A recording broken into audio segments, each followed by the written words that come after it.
Saludos y bienvenidos amigos y amigas de Objetivo Córdoba.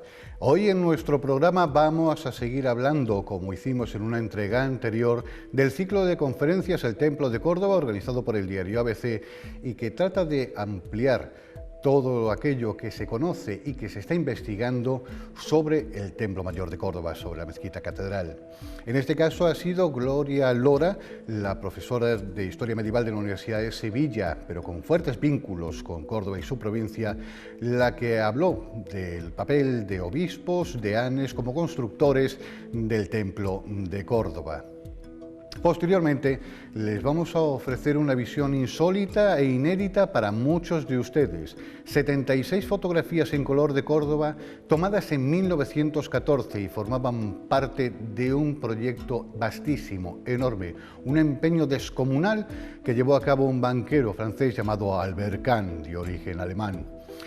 Este banquero se empeñó en recoger lo que eran los pueblos de cerca de 50 naciones del mundo para reflejar sus monumentos, sus personajes, sus costumbres, y uno de sus equipos recaló en España y más concretamente en Córdoba.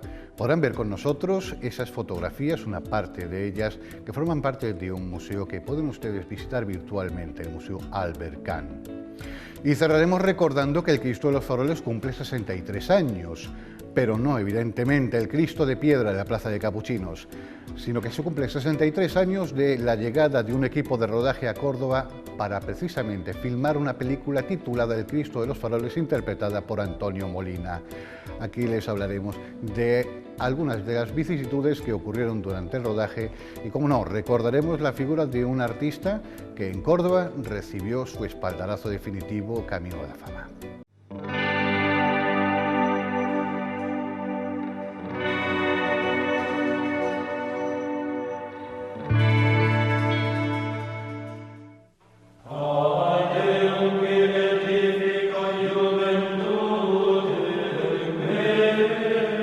La profesora titular de Historia Medieval de la Universidad de Sevilla y miembro de la Real Academia Andaluza de la Historia, Gloria Lora Serrano, ha participado en el segundo ciclo de conferencias organizado por el diario ABC bajo el lema El Templo de Córdoba, dedicado a analizar desde todos los ámbitos la Mezquita Catedral de Córdoba, su historia y personajes y sus aspectos culturales y artísticos. Lora abordó algunas de las intervenciones más relevantes en el templo durante la etapa del medievo, tras la entrada de Fernando III el Santo en la ciudad cordobesa, templo que fue donado por el propio monarca a la iglesia y entre las que destaca la instalación del primer altar mayor bajo el lucernario de Araquén II, y donde se celebró la primera misa el 29 de junio de 1236, tras la bendición del templo por el obispo de Osma. Un hecho que supondría la conversión de la transformación de la mezquita de los moros, como era denominada, en catedral. La conferencia de la medievalista, titulada La otra nobleza, obispos, deanes y canónigos, los constructores del templo cristiano, hizo referencia a otras intervenciones efectuadas por los miembros del Cabildo Catedral. Lora apuntó que tras la instalación del altar mayor se iría ornamentando paulatinamente, así como el presbiterio. Además, los obispos y miembros del Cabildo empezarán a transformar espacios, por ejemplo, instalando sepulturas. Sería en la segunda mitad del siglo XIII cuando el obispo Fernando de Mesa construyó su primera capilla funeraria, donde está actualmente el sagrario. Para Gloria Lora no caben dudas de que los restos hallados bajo el subsuelo de la mezquita pertenecen a lo que es la Basílica de San Vicente.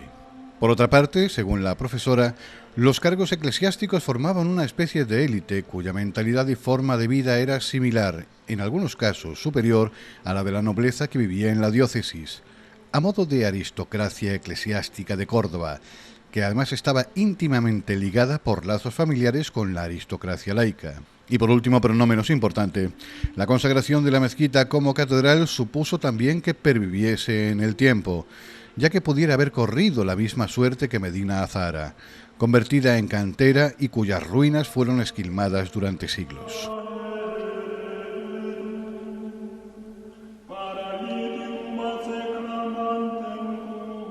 Profesor Aurora, viene usted a dar una conferencia sobre el Templo de Córdoba. Es usted cordobesa, que ejerce en la Universidad de Sevilla como profesora de Historia Medieval, y viene a hablarnos precisamente sobre la otra nobleza, obispos, dianes y canónigos, los constructores del templo cristiano, porque hay un antes y un después desde 1236, cuando la mezquita catedral, como se ha documentado, pasa a manos de la Iglesia.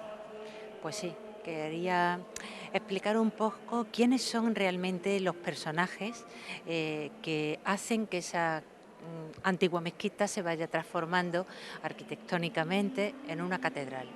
Entonces no se trata de hablar así en general de los obispos ni de los canónigos, sino ver quiénes son y cómo se comportan.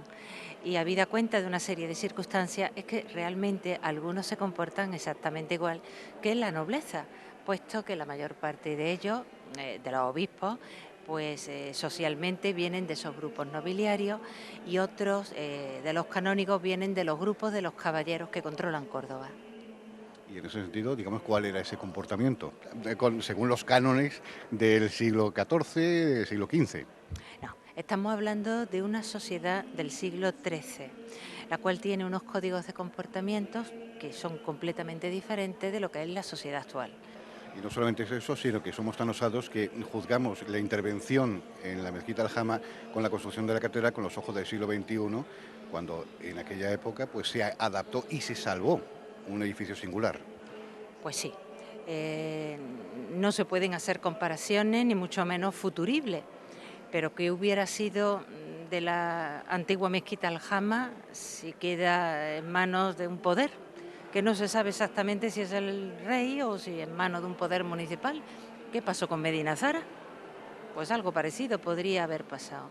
Pero la Iglesia, la verdad que desde un principio actuó como la conservadora, porque era la dueña de un edificio que siempre supo que era algo muy, muy singular. No era una catedral más, era una cosa bastante más singular. ¿Y cómo se puede juzgar, digamos, el papel desarrollado por todos estos clérigos, todos estos canónigos a lo largo de los siglos, de la Edad Media, que hablamos, en esa labor de conservación o en esa labor incluso de difusión de lo que era el propio monumento? Bueno, la labor la tenemos que juzgar siendo absolutamente objetivos, lo estamos viendo, es decir, la catedral, desde que consta su historia como templo cristiano, ha estado en un constante proceso de renovación, de recuperación. Es decir, siempre se ha mantenido un exquisito cuidado con el edificio. Además, con una mentalidad, aunque fueran gente antigua, una mentalidad bastante avanzada para la época. No se trató nunca de quitar un mundo musulmán, bien al contrario, lo respetaron bien, pero entendiendo que eso ya es un templo cristiano. Se puede decir que una vez que ya no estaban los musulmanes en Córdoba, sí se prodigó lo que era la convivencia entre culturas, aun cuando uno de los pueblos no estaba. Mire, convivencia no la hubo. Piense que el propio fuera de Córdoba, pues legisla y no son todos iguales. Luego, que coexistan tres grupos religiosos no quiere decir que convivan, tienen que coexistir, que es una cosa muy distinta a convivir. Lo que sí que convive es la cultura, eso sí, pero las relaciones entre los grupos sociales no son lo que la gente entiende de una feliz convivencia. Más bien, en algunos momentos es una desgraciada coexistencia. Recuerden lo que son las persecuciones al mundo judío, nada más. Llevamos más de una década con las inmatriculaciones, con la propiedad de la mezquita catedral. Para usted queda claro, absolutamente claro, de quién es el titular de la mezquita. Bueno, como historiadora ya lo expliqué el año pasado, no es una cuestión personal, es una cuestión absolutamente de lectura de documentos, pero junto a la lectura de documentos conocer el contexto histórico, el contexto político en el que se están moviendo. Entonces, la falta de un documento es una cosa muy habitual cuando se están estudiando procesos de formación de patrimonio, pero la falta de un documento se puede arreglar leyendo otros documentos. Entonces hay centenares y centenares de documentos en los cuales el Cabildo pues siempre se mostró como lo que es el dueño de la catedral, porque si no, no se le pide que se conceda un espacio, por ejemplo, para enterramiento a cambio de un dinero. Es decir, que eso está más que claro. Aparte, que yo creo que eso es como una disputa artificial. Los cordobeses toda la vida de Dios hemos ido a misa a la mezquita, jamás nos hemos planteado otro problema. Entonces yo esto no termino de entenderlo, el por qué se plantea un problema que nunca lo ha habido. Y lo de la inmatriculación, yo de derecho sé nada, pero creo que eso quedó bien claro por parte del Cabildo cuando lo explicó. O sea, que yo ahí no puedo entrar porque es una cuestión que no la conozco. La historia sí, y la historia es muy clara. El Cabildo y el obispo son los dueños. Y apuntaba usted que si no hubiera sido por la intervención de la Iglesia, hubiera acabado la mezquita como Divina Zahara, como una cantera. Bueno, yo le digo que podría haber acabado como una cantera, sí.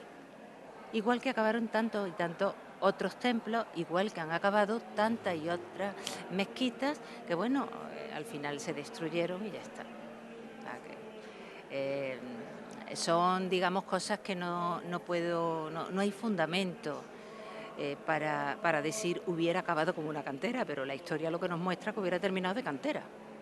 No es un monumento incompleto, un monumento, digamos, esquilmado, sino que es un monumento complementario en sí entre las dos religiones. No. Desde 1236 eso no es un... Arquitectónicamente hablando, usted lo que tiene ahí es arte musulmán y arte cristiano. Un arte cristiano que va pues desde el siglo V, VI, porque los restos de la Basílica de San Vicente solamente los tiene usted que mirar desde arriba, están viendo, aparte que hay muchísimas columnas con sus fustes, con sus capiteles, que vienen de templos romanos. Entonces es una historia del arte desde nuestra época romana a la actual. Arte musulmán, evidentemente, claro, ahí está, ¿no? Esa disposición genial, eso es propio de un mundo musulmán. Hay quien incluso dicen que ese mundo musulmán se inspira en un mundo, digamos, sirio. En este caso volvemos a hablar de un arte cristiano, pero bueno, eso es cuestión de los historiadores del arte. 800 años después de su construcción sigue dando que hablar la mezquita de Córdoba, la mezquita catedral de Córdoba, y sigue hablándose de que los restos sí son de San Vicente, no son de la Basílica de San Vicente, aun cuando ya se nos han presentado pruebas de que en escritos árabes se habla precisamente de esa basílica. Pues bueno, precisamente el mes pasado, aquí en quien dio la conferencia, se tiene como una de las mayores autoridades mundiales en la materia, es decir, la profesora María Jesús Viguera estuvo explicando cómo hay que leer, cómo hay que entender las fuentes islámicas. Entonces, una correcta comprensión de las fuentes islámicas avalan, por supuesto, que eso es la Basílica de San Vicente. Que ahí yo creo que, de nuevo, también estamos en un conflicto que no entiendo el porqué. Cuando arqueólogos de bastante reconocimiento, historiadores, filólogos, todos coinciden en que ahí hubo un templo y ese templo es el célebre templo de San Vicente.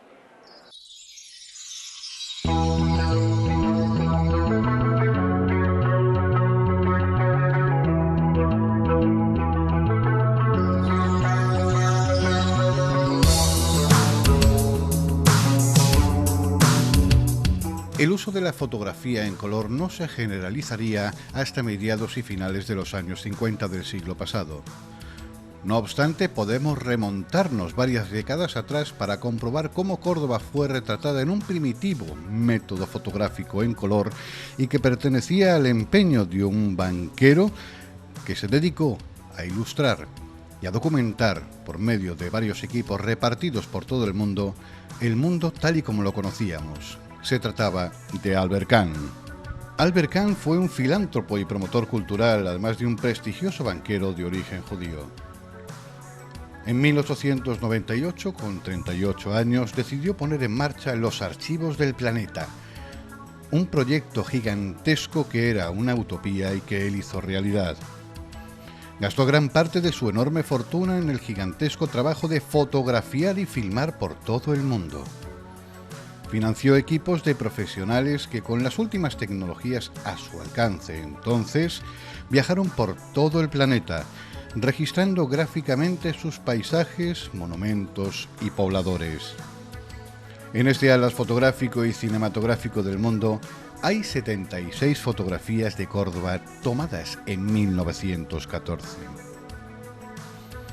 Lo realmente interesante de estas fotografías, que nos ofrecen una Córdoba inédita, insólita y en muchos casos desaparecida, es que fueron tomadas con el procedimiento autocrom de fotografía en color, que fue patentado en 1903 por los hermanos Lumière, aquellos que inventaron el cinematógrafo, y que resultó ser el único procedimiento en color disponible hasta el año 1935.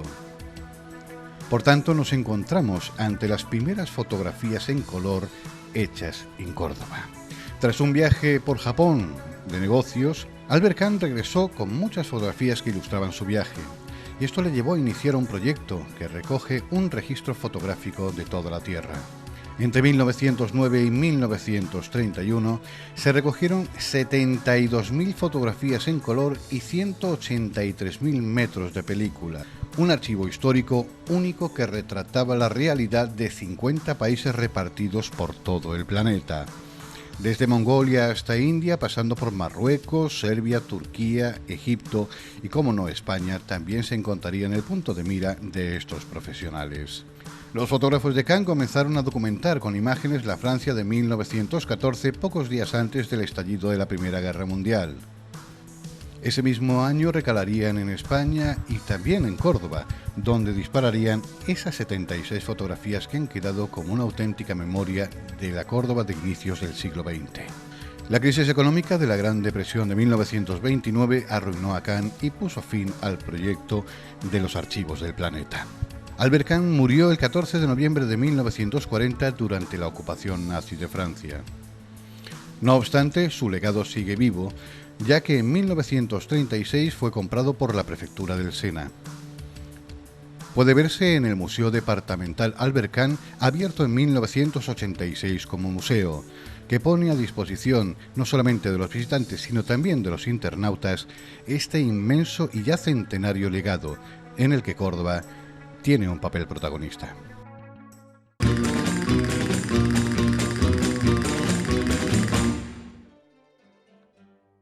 El Cristo de los Faroles cumple 63 años.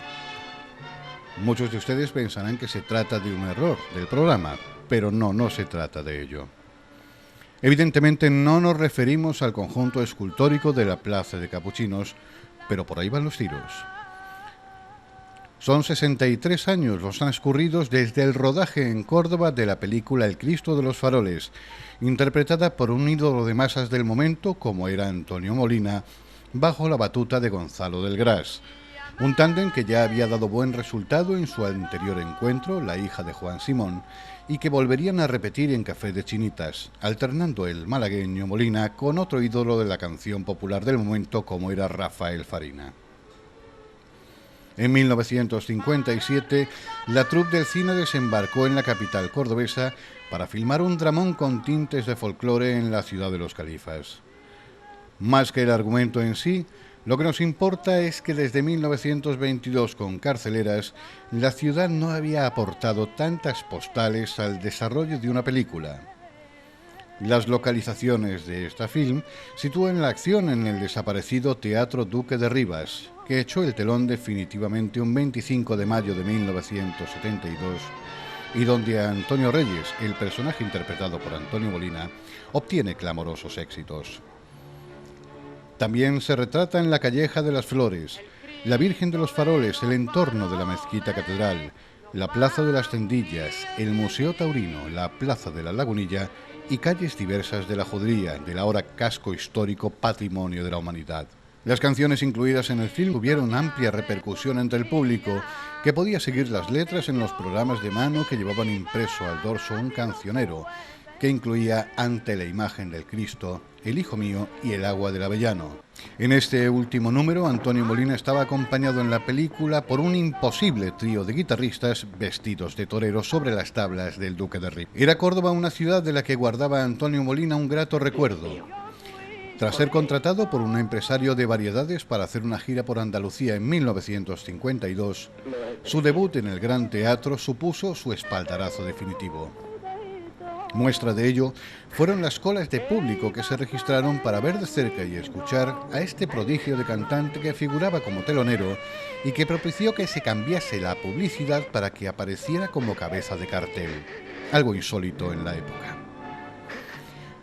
Otro tanto ocurría con una de las actrices del reparto, la entrañable Rafaela Aparicio, otra malagueña que, abandonando su profesión de maestra, se decantó por las tablas, debutando con 23 años en Córdoba con la obra El conflicto de Mercedes de los Álvaros. ¿Que de qué va El Cristo de los Faroles?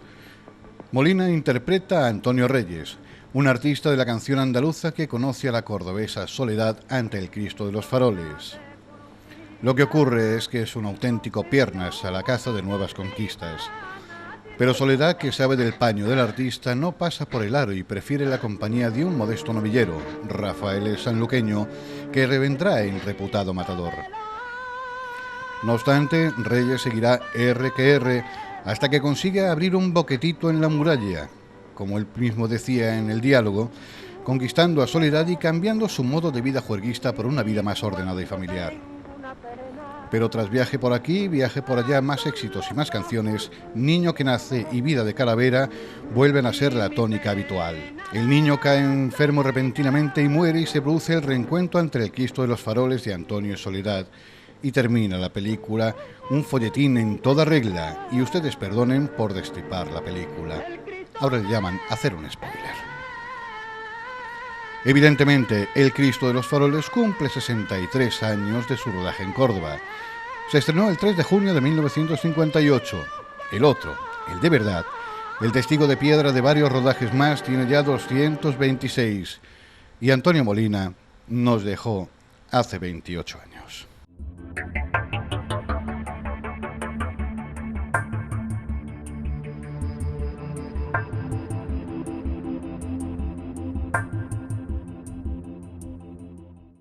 Pues tras haber visto estas imágenes, por ejemplo, del interior del Duque de Rivas, un escenario que muchos de ustedes no conocerán por aquello de su cierre en 1972, en mayo concretamente, les habrá traído algunos muy buenos recuerdos a los que lo conocieron y habrá permitido descubrir este teatro a todos aquellos que han oído hablar de él, pero que no lo llegaron a conocer por su cierre.